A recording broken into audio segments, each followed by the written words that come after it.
Hello friends, welcome to the channel Decoding Investments. Hope you had a very good Diwali. Sorry I couldn't publish the video for some time. कुछ दिनों तक मैं थोड़ा सा busy था on personal front. There was something going on, so मैं video publish नहीं कर पाया. So sorry for that. I will try to regularly publish. कोशिश करूँगा, कोशिश यही रहेगी कि regularly video publish होता रहे. ठीक है. So let us discuss. Last हमने डिस्कस किया था कि अगर 24,400 निफ्टी तोड़ता है तो ये अच्छी खासी रैली देखने को मिल सकती है, विच प्लेड वेल और अराउंड 600 पॉइंट्स 26,000 तक का हमें एक विटनेस मिला, जहाँ पे निफ्टी 26,000 तक के लेवल को छू कर आई. अब हमें गोइंग फॉरवर्ड क्या लग रहा है, लेट मी टेल यू. मुझे जो लग रहा है, आज की कैंडल अगर हम देखें तो आज की कैंडल एक बहुत स्ट्रॉन्ग बेरिश मारूबोजू बनी है और इसने अपने लगभग पिछले कैंडल के बॉडी तक को कवर कर लिया, यहाँ तक को. ठीक है. तो मुझे यहाँ पे ये लग रहा है कि यहाँ पे थोड़ा सा कंसोलिडेशन होगा विथ अ नेगेटिव बायस. थोड़ा सा consolidation with a negative bias on that front. मुझे लग रहा है कि ये 25,800 का लेवल एक इम्पॉर्टेंट वॉच आउट लेवल होगा, जहाँ हमें देखना पड़ेगा कि how it behaves on that. So this is what about Nifty front. अगर हम इसके एक दिन का चार्ट और एक घंटे का चार्ट देखें तो एक घंटे में हमें साफ दिख रहा है कि ये यहाँ की ट्रेजेक्ट्री बिल्कुल ही नेगेटिव है. अब मैं आपको एक ऑब्जर्वेशन बताता हूँ कि अगर हम इस चैनल को थ्रू कनेक्ट करें डॉट, जब तक ये लाइन ब्रेक ना करे इन एन आवरली बेसिस ना, तब तक it's difficult for one to go long. उसको ये देखना पड़ेगा क्योंकि इस ट्रेंड को अगर जब तक ये ट्रेंड तभी ब्रेक होगा जब ये लाइन क्रॉस होगी. ठीक है. The psychology behind this line is कि अगर हम इस डाउनवर्ड ट्रेंड को ब्रेक करना चाहते हैं तो वो तभी ब्रेक होगा जब ये लाइन ब्रेक होगी, और जब ये लाइन ब्रेक होगी तभी एक लॉन्ग का पोजीशन सोचा जा सकता है, अदरवाइज नहीं. मुझे लग रहा है कि 25,800 एक इम्पॉर्टेंट सपोर्ट जोन है. अगर वहाँ पे जाकर के निफ्टी को थोड़ा सा स्टेबिलिटी मिलनी चाहिए. अगर वो नहीं मिलती है then we can further go down. अभी तो ये लग रहा है कि some bit of consolidation with a negative bias. ठीक है. Now let's come to Nifty Bank. Nifty Bank again the same story. इसने भी एक strong bearish मारूबोजू टाइप से बनाया, जिसने लगभग अपने पिछले डे के कैंडल को इसने एनवेलप कर लिया है. तो ये थोड़ा ज़्यादा bearish लग रहा है अभी हमें. अगर हम एक घंटे का चार्ट देखें then we'll get to know the story. एक घंटे के चार्ट में सेम स्टोरी है. अगर हम if we just draw a line and then we will analyze it. Just give me a second. हाँ, ये लाइन कहाँ गया? Yes, this is the line. If we just draw this line, और अगर हम एक बार के लिए इस चैनल को हटा दें, then we will see कि जब तक कि इस लाइन को तोड़ता नहीं है, अगेन द सेम स्टोरी, हम लॉन्ग होने के लिए थोड़ा सा मुश्किल होगा. सपोर्ट कहाँ पे दिखता है? सपोर्ट हमें 57,800 तक का लेवल एक सपोर्ट लेवल दिखता है. ये जो जोन है ना, ये जोन हमें थोड़ा सा एक सपोर्ट लेवल दिखता है. क्यों? क्योंकि अगर देखिए, इसको बहुत कन्विंसिंगली तोड़ने में इसको 3 कैंडल लगे, तब जाकर के इसने ये किया. दूसरी थ्योरी ये भी होती है कि इन दोनों कैंडल के बीच में गैप बना है, जो गैप को फिल करने के लिए निफ्टी और बैंक निफ्टी आ सकता है. So that is one theory which plays out with the market. ठीक है. तो हमें क्या करना है, हमें यहाँ पे थोड़ा सा वेट करना है, एंड देन जब हम ये लाइन टूटता हुआ दिखे देन वी कैन एक्सपेक्ट कि यहाँ ऊपर जा सकता है. अदरवाइज मुझे लग रहा है कि यहाँ पे एक कंसोलिडेशन हो सकता है. ठीक है. Let us come to the constituents में क्या था, रिलायंस नीचे गया है. ठीक है.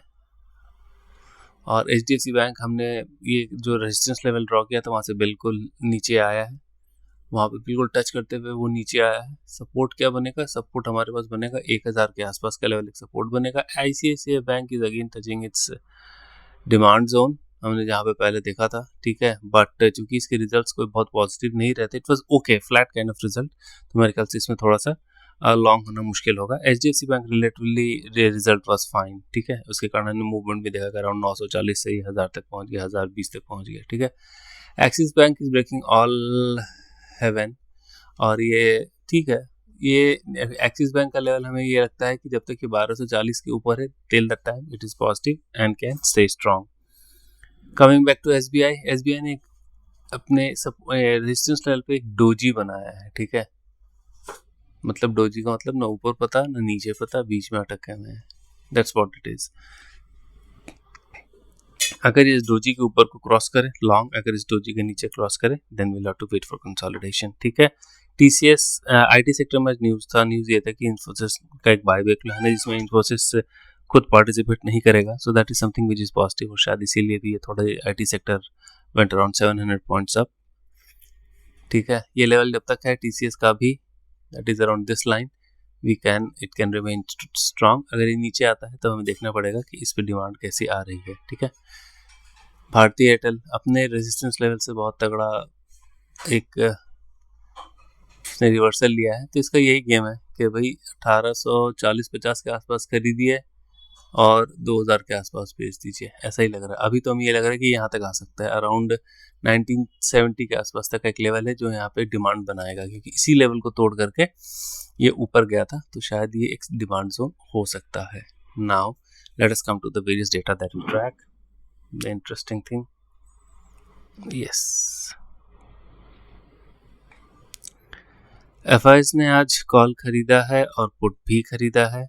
एचएनआईज ने कॉल बेचा है, पुट खरीदा है, और रिटेल ने कॉल खरीदा है और पुट बेचा है। Now this is what, this is positive, FIs are positive. आज की एक्टिविटी को देख के HNIs and others are absolutely negative, ये नेगेटिव है आपका। ठीक है, रिटेल जो है, रिटेल ने आज कॉल खरीदा और पुट बेचा है, तो ये भी पॉजिटिव है। These two are positive, HNIs and retail positive है और एफआई नेगेटिव है। ठीक है, आज का डेटा ओवरऑल क्या है, overall FIIs are still short, करीबन 2.5 लाख इनके पास पुट लॉन्ग है और कॉल ओनली 72,000 के आसपास लॉन्ग है, तो ये तो आपका नेट शॉर्ट ही है, नेगेटिव है।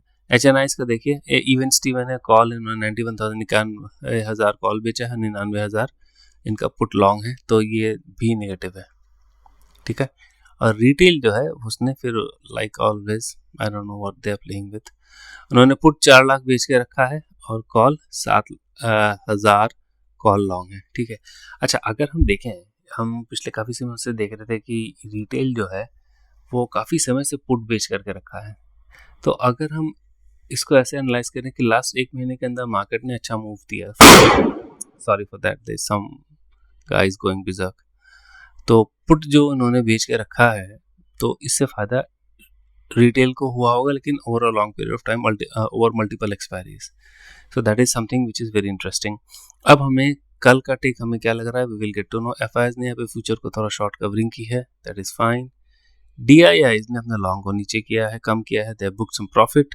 एचएनआईज हैव रिड्यूस देयर लॉन्ग्स, और रिटेल की जो हम बात करें, रिटेल ने अपने लॉन्ग को थोड़ा कम किया है, हमने प्रॉफिट बुक किया है। कैश एक्टिविटी में अगर हम देखें तो अच्छा, यहाँ पे इंडेक्स फ्यूचर पे क्या है, FIIs are long by 3000, bank Nifty में 1200, और they are net they are long. अब एफआईज के कैश की बात करें ओवरऑल, तो अराउंड इन्होंने 1100 करोड़ का कैश में बेचा है। हमें इससे क्या मतलब मिल रहा है, हमें इससे ये मिल रहा है कि देखिए, हो सकता है मार्केट ऊपर जाए, but it will not sustain. Why? क्योंकि यहाँ पे एचएनआईज शॉर्ट है, ठीक है, और यहाँ FIIs and retail are long. ठीक है, तो मुझे लग रहा है कि शायद ये कंसोलिडेट करेगा, nothing to go much higher, nothing to go much lower, पर ये एक लेवल पे कंसोलिडेट कर सकता है, हमें ये लग रहा है, looking at the various data point that we see. Now let us look at the open interest data. Okay, yes, open interest का अगर हम डेटा देखें तो इवनली पॉइज्ड है। यहाँ पे हमें लग रहा है कि 25,800, 25, ये तो 25,500 है, 25,800 के आसपास पे अच्छी खासी पुट राइटिंग हुई है, तो मुझे नहीं लगता कि इसके शायद नीचे जाए। अगर जाएगा तो फिर देन 25,500 के दरवाज़ा खुल जाएगा। लास्ट के समय हम अगर टाइम पे देखें तो यहाँ पे थोड़ा सा पुट कॉल राइटिंग ज़्यादा हुई है, पर पुट राइटिंग भी सफिशिएंटली है हमारे पास, so nothing to worry much. हमें 25,800 का लेवल काफ़ी ध्यान से देखना पड़ेगा। ठीक है, नाउ मैक्स पेन का एरिया कौन सा बन रहा है, मैक्स पेन का एरिया बन रहा है 25,900। ठीक है, तो 25,900 अगर मतलब there is lot of struggle between here and there. ठीक है, now let us come to the other things that we C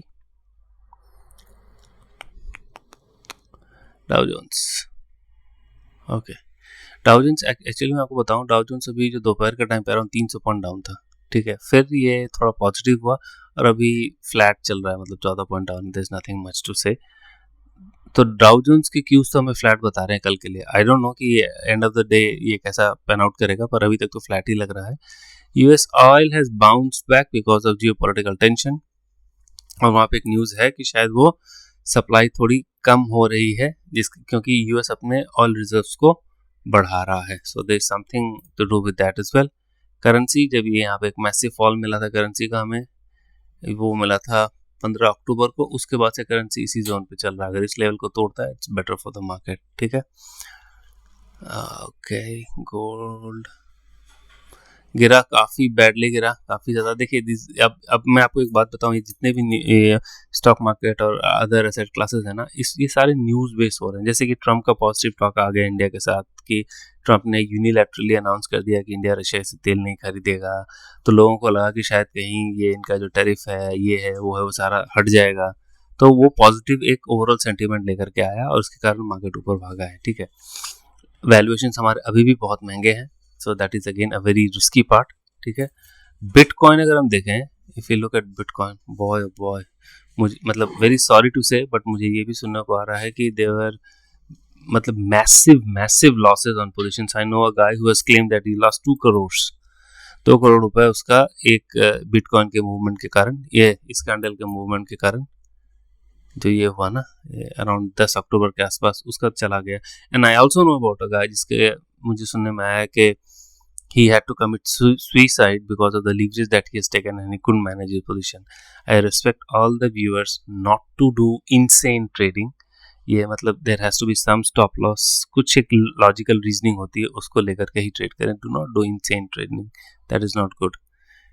yield की बात करें, yield तो नीचे ही जा रहा है, that is fine, ठीक है। So we have discussed the level, पर मैं एक बात आपको बताना चाह रहा था, मैं आपको ये बात बताना चाह रहा था कि यूएस का जो यील्ड कर्व है ना, मैं I talk about yield curve in some time, वो अराउंड 300-400 दिन ऐसा हो गया है कि वो इन्वर्टेड है।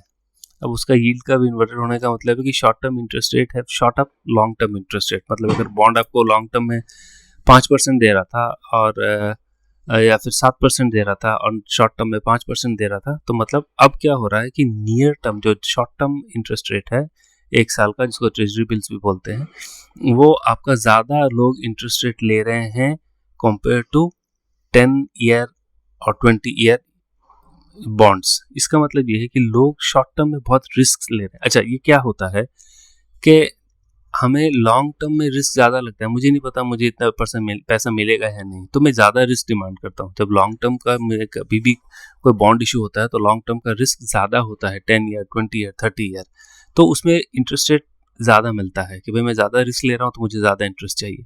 शॉर्ट टर्म में हमें कम रिस्क लगता है तो हम रिलेटिवली कम इंटरेस्ट रेट डिमांड करते हैं कि भाई ठीक है, मुझे 1 साल के अंदर नहीं लगता कि कुछ ऐसा मैसिव हो जाएगा, तो मैं अगर लॉन्ग टर्म में 8-10% ले रहा हूँ तो शॉर्ट टर्म में 5% लूंगा, 3% लूंगा, दिस जस्ट एन एग्जाम्पल। लेकिन अब क्या हुआ है कि शॉर्ट टर्म इंटरेस्ट रेट ने लॉन्ग टर्म इंटरेस्ट रेट को काट दिया है। इसका मतलब ये ऊपर नीचे से ऊपर काट दिया है, तो इसका मतलब ये होता है कि नियर टर्म में लोग बहुत ज़्यादा रिस्क एंटिसिपेट कर रहे हैं कहीं ना कहीं, और इसीलिए उनको लग रहा है कि नहीं, मुझे पहले तो ठीक है लॉन्ग टर्म में रिस्क लगता था पर मुझे शॉर्ट टर्म में भी लग रहा है, इसीलिए मैं आपसे ज़्यादा इंटरेस्ट बॉन्ड पे डिमांड करूंगा, ठीक है, जो हम बॉन्ड लेते हैं ना। मैं इस पे एक और वीडियो बनाऊंगा, we will discuss at length, but this is very risky, और ये पहली बार ऐसा हिस्ट्री में, मतलब दूसरी तीसरी बार हुआ है जब शॉर्ट टर्म इंटरेस्ट रेट ने लॉन्ग टर्म इंटरेस्ट रेट को काट करके इतने समय तक वो सस्टेन कर रहा है, ठीक है। दिस डजंट मीन कि कल ही कुछ हो जाएगा, परसों ही कुछ हो जाएगा, but this is just a statistic I wanted to share, and in near term और medium term it will be very difficult for somebody to be bullish on it. ऊपर जाना मतलब ठीक है, risk element is going to increase like anything, so if somebody is managing their long term portfolio they should better have it hedged, क्योंकि any day it can happen कि कैसे आपका market में एक थोड़ा सा अच्छा खासा डिप आ सकता है, और वो डिपेंड करेगा how do we measure that. हमें लिक्विडिटी को मेजर करना पड़ेगा। जब हमें लगेगा कि लिक्विडिटी टाइट हो रही है ना, तब जाकर के हमें ये देखना, तब हमें ये पता चलेगा कि हाँ, ये जो यील्ड कर्व इन्वर्जन है दैट इज प्लेइंग थ्रू। पहली बार जब ये हुआ था ऐसा इस तरीके का फिनोमेना, जब 300-400 दिन से ऊपर यील्ड कर्व कटा था, वो हुआ था 1928 में जब ग्रेट डिप्रेशन आया था।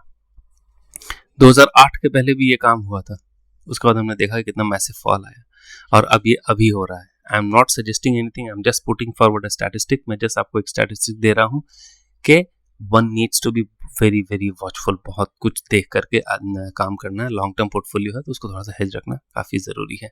Hope you would have like this analysis and video. See you tomorrow. Thanks for watching, and I request you to share and subscribe the channel if you have not. Thank you.